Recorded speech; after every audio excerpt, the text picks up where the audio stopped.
श्री स्वामी समर्थ. पुढचे 7 दिवस या 5 राशींसाठी भाग्याचे असणार आहेत.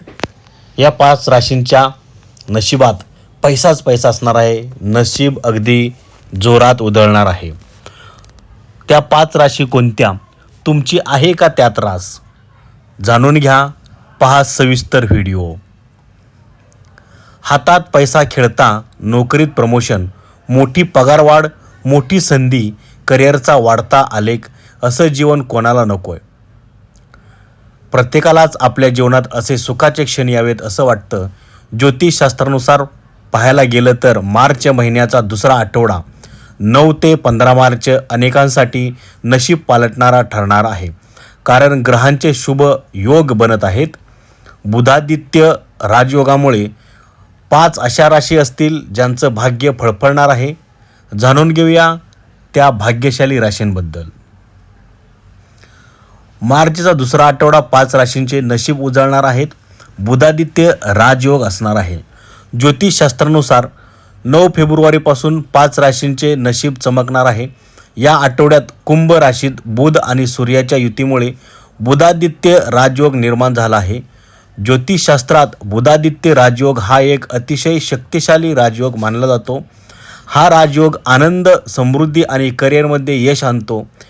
या आठवड्यात राजयोगाच्या प्रभावाखाली 5 राशींचा फायदा आणि समृद्धी मिळणार आहे.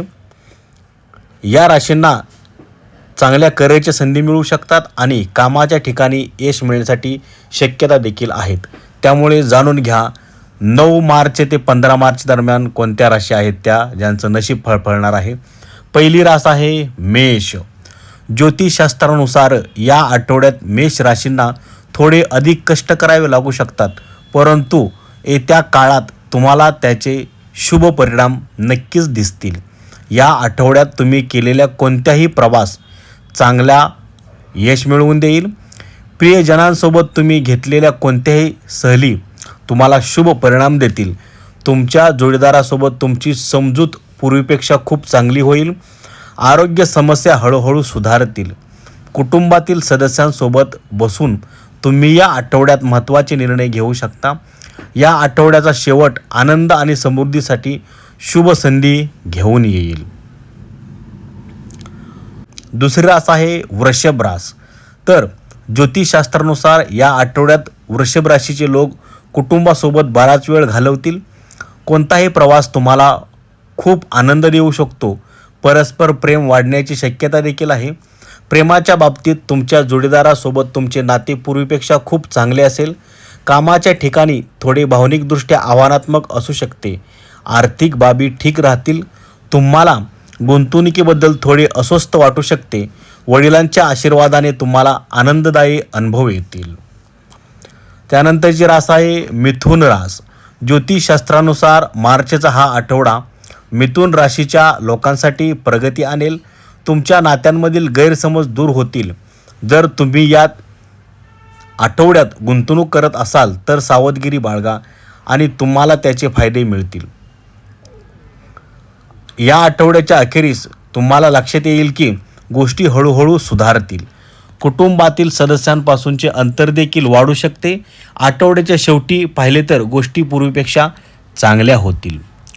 त्यानंतरची रास आहे तूळ रास. ज्योतिषशास्त्रानुसार तूळ राशीच्या लोकांसाठी मार्चचा हा आठवडा तुमच्या कामात प्रगती करेल. प्रेम जीवनाच्या बाबतीत तुम्हाला प्रेमात वाढ दिसेल. या आठवड्यात खर्च जास्त असेल तरी योग्य नियोजनाचे तुम्ही तुमची कामे सहजपणे पूर्ण करू शकाल. तुम्हाला खूप आनंद होईल. या आठवड्यात अधिक व्यावहारिक दृष्टिकोनाने प्रवास केल्याने चांगला परिणाम आणि चांगले जीवन मिळेल. आठवड्याच्या शेवटी तुमच्या भावनांवर नियंत्रण ठेवल्यास सकारात्मक परिणाम मिळू शकतात. त्यानंतरची रास आहे मकर रास. ज्योतिषशास्त्रानुसार या आठवड्यात मकर राशीच्या लोकांसाठी प्रगती होईल. तुम्हाला कामात यश मिळण्यासाठी अनेक शक्यता आहेत. भविष्यासाठी काही ठोस निर्णय घेऊ शकता. या आठवड्यात तुमचे प्रेम जीवन सुधारेल आणि तुमचे मनही आनंदी राहील. आर्थिक बाबतीत तुम्हाला तुमच्या आर्थिक परिस्थितीत सुधारणा दिसेल. एक नवीन भर तुमच्या आयुष्यात आनंद आणि समृद्धी आणेल. या आठवड्यात प्रवास सहजपणे सकारात्मक परिणाम देऊ शकतो, ज्यामुळे तुम्हाला प्रचंड आनंद मिळेल. तर मंडळी, मकर, तूळ, मिथुन, वृषभ आणि मेष या राशींसाठी 9 मार्च ते 15 मार्च असे पुढचे 7 दिवस अगदी आनंदाचे भरभराटीचे जाणार आहेत. धन्यवाद. श्री स्वामी समर्थ.